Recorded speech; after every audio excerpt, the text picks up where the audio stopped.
Gente linda! Tudo bem com vocês? Galera, nós iniciamos agora um novo ano, 2021, um novo semestre e com ele uma nova revista, que é essa daqui. Essa é a revista que a gente vai estudar ao longo desse primeiro semestre e eu sei também que vocês já iniciaram a revista semana passada, domingo passado, com a Babi. Então hoje eu tô aqui pra gente falar um pouquinho sobre o segundo estudo da revista, que tem como tema, que tem como título Oração, um papo sobre a vida. E eu tenho muita certeza que, assim como eu, você já deve ter escutado falar e muito sobre a importância da oração. Mas de verdade, mesmo sabendo da importância dessa prática, será que a gente tem levado isso a sério? Será que a gente tem reservado um tempinho para a gente ficar a sós com Deus? Bom, a gente vai ver então nessa aula o que Jesus fala sobre a oração, o que ele nos ensina, Até porque eu sei que podem surgir algumas dúvidas. Por exemplo, mas o que é orar, como orar, aonde orar e assim por diante. Então a gente vai ver o que Jesus fala sobre isso e para começar a gente vai ler o texto de Mateus, que está lá no capítulo 6, Mateus capítulo 6, a gente vai ler o versículo 5 até o 8. E só lembrando que eu vou fazer a leitura na linguagem de hoje, que é uma linguagem mais fácil de entender, mais simples, e é uma linguagem que vocês também, a maioria, tem acesso. Então, bora! Gente, na minha Bíblia, então, o título desse trechinho que a gente vai ler, Mateus 6, capítulo 5 até o 8, é A Oração. E diz assim: Quando vocês orarem, não sejam como os hipócritas. Eles gostam de orar de pé nas sinagogas e nas esquinas das ruas para serem vistos pelos outros. Eu afirmo a vocês que isto é verdade. Eles já receberam a sua recompensa. Mas você, quando orar, vá para o seu quarto, feche a porta e ore ao seu pai, que não pode ser visto. E o seu pai, que vê o que você faz em segredo, lhe dará a recompensa. Nas suas orações, não fiquem repetindo o que vocês já disseram, como fazem os pagãos. Eles pensam que Deus os ouvirá porque fazem orações compridas. Não sejam como eles, pois antes de vocês pedirem, o Pai de vocês já sabe o que vocês precisam. Gente, esse trechinho então que a gente acabou de ler lá de Mateus 6 faz na verdade parte de um conjunto, de um bloquinho de textos que são conhecidos como o Sermão da Montanha ou o Sermão do Monte, depende aí da tradução. Mas a questão é, quando a gente olha para esses textos, a gente vê que Jesus estava ali naquele lugar falando publicamente, ou seja, ele estava ali falando para várias pessoas sobre assuntos que elas já conheciam, mas ao mesmo tempo Jesus está trazendo esses assuntos e convidando aquela galera a pensar no novo estilo de vida e não somente a cumprir aquilo que eles já conheciam, os mandamentos, como uma obrigação, como uma listinha de regra no modo automático, que muitas vezes não fazia nem sentido para eles. Então, Jesus está falando sobre tudo aquilo que eles já conheciam, a fim de que eles pensassem na real motivação, na real intenção de cumprir aqueles mandamentos. E aí a gente cai aqui no que a gente acabou de ler, que é a oração. Jesus também falou sobre a oração para aquelas pessoas, já que a oração para o povo judeu era algo extremamente, é ainda na verdade, algo extremamente importante. E aí então Jesus instrui aquelas pessoas para que quando elas fossem orar, elas deixassem o lugar público a fim de serem vistas e para que elas fossem para um lugar privado, porque ele fala: quando você orar, não seja como as pessoas que são hipócritas, sabe? Que ficam orando de pé, que gostam de orar nas sinagogas, nas esquinas, somente para serem vistas, somente para receber reconhecimento, receber aplauso, receber aprovação humana. Não! Quando você for orar, vá para um lugar privado, a fim de que você esteja a sós com Deus e para que você possa conversar com Deus, que é o principal objetivo da oração. E é inclusive o que a gente viu lá no versículo 6, quando Jesus fala: mas você, quando orar, vá para o seu quarto e feche a porta. E quarto aqui, a gente lê quarto, mas essa expressão na verdade é do grego e é em grego tameion. Gente, eu não faço a mínima ideia de como se fala essa palavra em grego, eu tô lendo uma palavra grega em português, eu não sei pronunciar, mas essa expressão significa, na verdade, um cômodo que aquelas casas da época tinham e que funcionava como uma despensa. Então, esses cômodos tinham porta e eles poderiam ser trancados. E daí Jesus dá esse exemplo como um lugar em que você pudesse ter privacidade, um lugar em que você pudesse estar a sós com Deus. Porque quando a gente fala quarto, a gente tende a pensar, a gente imagina o nosso quarto, o lugar em que a gente dorme e tudo mais. E é isso mesmo, é um lugar de intimidade, é um lugar que você tem privacidade. Mas Jesus, ele está dando apenas um exemplo. Então, você não precisa de fato orar no seu quarto. Se você tem outro lugar, pode ser a cozinha, pode ser o banheiro, pode ser um lugar fora da sua casa, enfim, não tem nenhum problema. Precisa somente ser um lugar em que você possa estar a sós, você e Deus, longe do olhar humano, sabe? Um lugar em que você possa realmente conversar com Deus e que você não vai ter ali nenhuma distração, né? Você não vai ter nada que te distraia quando você estiver falando com Deus. E Jesus, claro, que é a nossa maior fonte de inspiração, é o nosso maior modelo, o nosso maior exemplo, ele falou sobre a oração e claro que ele tinha uma vida de oração. Então, um exemplo disso, de que você não precisa orar somente dentro de um quarto, né? Apenas um exemplo, uma representação.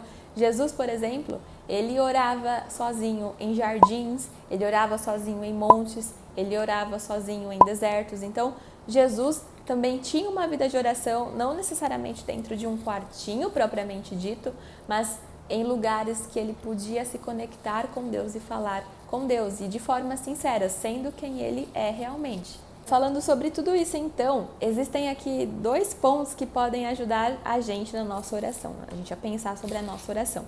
O primeiro ponto é, qual é a nossa motivação, qual é a nossa intenção, a real intenção, né, quando a gente ora? A gente quer ser visto pelas pessoas, receber aplauso, elogio, reconhecimento, ou a nossa real motivação, a nossa real intenção é agradar o coração de Deus e ser visto por Ele? Isso é muito importante para a gente pensar, porque isso vai influenciar muito no relacionamento que a gente tem com Deus, e isso também vai influenciar muito no tipo de oração que a gente faz. E um segundo ponto também, que inclusive Jesus destaca, é em relação às vãs repetições. O que são as vãs repetições? Cara, é quando você fica repetindo 1 milhão de vezes a mesma coisa, mas você não tem a mínima ideia, você não faz a mínima noção do que aquilo significa. Você só fica repetindo por repetir, no automático. É como se fosse uma reza que muitas vezes você decorou, mas você não tem noção do significado, sabe? Você não está prestando atenção no significado.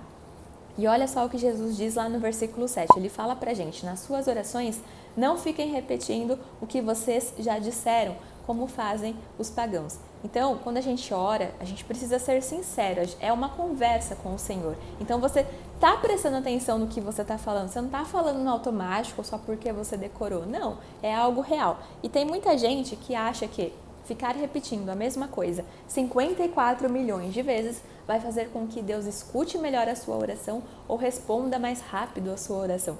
Gente, isso não faz o menor sentido, porque oração é uma questão de entrega.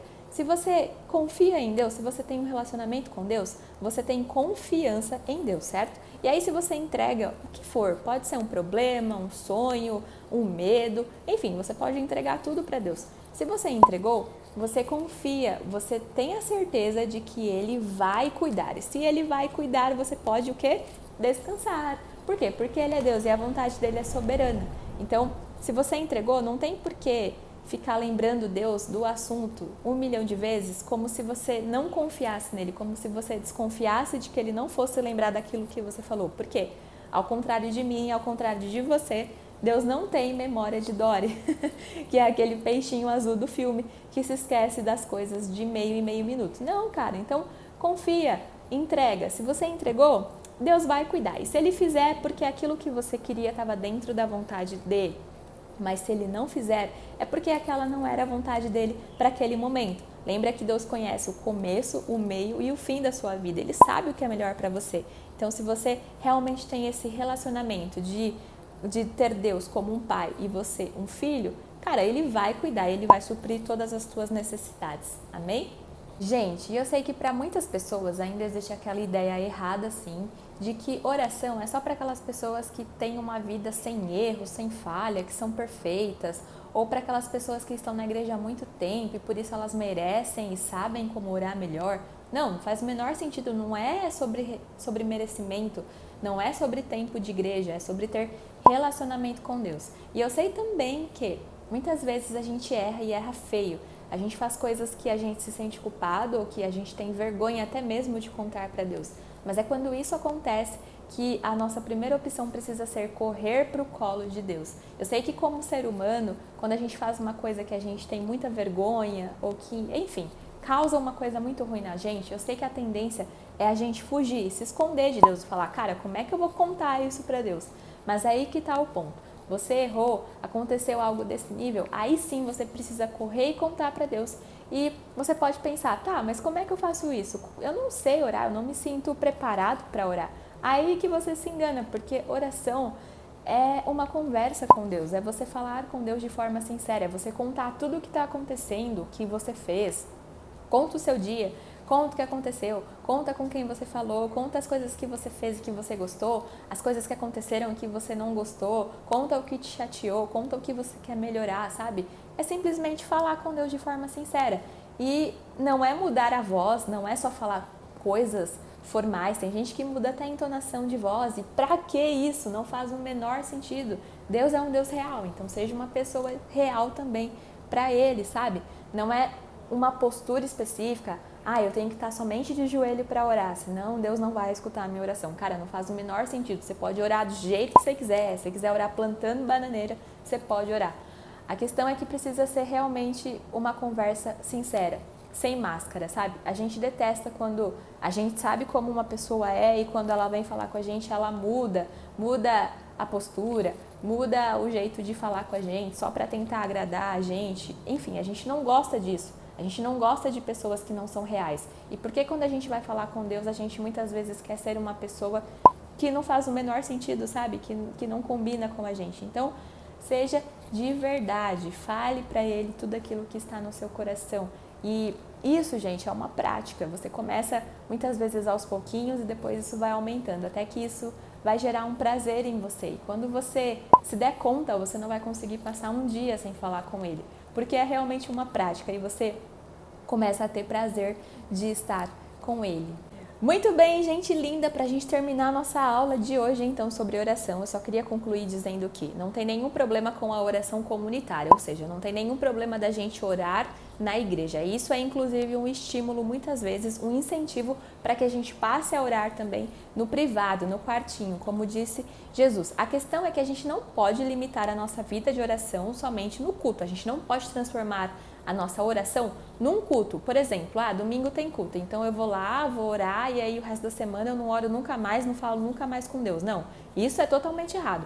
A sua vida de oração, a minha vida de oração começa antes, fora da igreja. E outra coisa que eu queria destacar também é que também não tem nenhum problema com as petições. A gente pode pedir para o Pai, a gente pode falar o que a gente quer, o que a gente deseja. Inclusive lá no versículo 8 do texto que a gente leu, Jesus diz assim: antes de vocês pedirem, o Pai já sabe o que vocês precisam. Então, se você tem esse relacionamento estabelecido com o Senhor, Ele é o seu Pai e você é filho, o Pai cuida do filho. Então, Ele sabe o que a gente precisa e Ele vai cuidar de todas as nossas necessidades. Ele promete isso é uma promessa pra gente. Então, a gente não precisa temer, não precisa ficar com medo do que vai acontecer no dia seguinte. E uma coisa que eu tenho experimentado muito na minha própria vida e que eu tenho certeza cada dia mais é que quando eu oro, a minha oração não muda nada em relação à vontade de Deus, mas a oração que eu faço me muda, principalmente muda o meu coração, muda o meu caráter em relação a Deus. Por quê? A vontade de Deus é soberana, a vontade de Deus já está estabelecida. Então, o que Ele quiser fazer, Ele vai fazer, porque Ele tem o melhor. E se Ele não fizer também, cara, Ele é Deus, Ele sabe das coisas. Mas quando eu me submeto a falar com Ele, quando eu tenho esse momento com Ele, quem sai transformada, renovada, sou eu. Então eu quero desafiar você hoje, cara, se você não tem ainda uma vida de oração, ou se você ainda não está satisfeito com a tua vida de oração, começa aos pouquinhos. Não precisa começar querendo orar meia hora, porque é muito provável que você vai desistir no meio do caminho. Mas comece contando sobre você, comece falando tudo aquilo que você quer falar com Deus, comece falando de forma simples, como uma conversa mesmo. E aos pouquinhos você vai desenvolvendo esse tempo, amém? Então, gente, é isso, essa foi a aulinha de hoje e eu quero terminar orando por vocês. Então, vamos lá. Meu Deus, meu Pai, eu quero abençoar, Senhor, cada pessoa que está aqui, cada pessoa que ouviu esta aula ou que vai ouvir. Senhor, eu te agradeço muito pelos teus ensinamentos. O Senhor é o nosso Deus soberano, o nosso Pai, Senhor, o nosso amigo. E o Senhor sabe todas as nossas necessidades, Deus. Mas eu quero te pedir hoje, Pai, coloca em nós, coloca em cada pessoa aqui, Senhor, a vontade de ter uma vida de oração com o Senhor, a vontade de ter um relacionamento com o Senhor, Pai. Não deixa, Deus, a gente transformar a nossa vida de oração somente num culto, Pai, somente num momento em que a gente se reúne na igreja, Senhor, em nome de Jesus, Pai. Coloca em nós, Senhor, coloca esta consciência, Pai, de ter uma vida de oração, Pai. E coloca também em nós, Senhor, a consciência, Pai, a segurança, Senhor, e a confiança de que se nós entregarmos, o Senhor estará cuidando de todas as coisas. Muito, muito obrigada, Senhor, por esta aula e por todas estas vidas. Eu te agradeço em nome de Jesus. Amém. Muito bem, galera. Pega esse vídeo depois, compartilha com as pessoas para que mais pessoas passem a orar e que a gente ore buscando sempre a vontade de Deus. Amém? É isso, beijinhos. Amo vocês e até a próxima.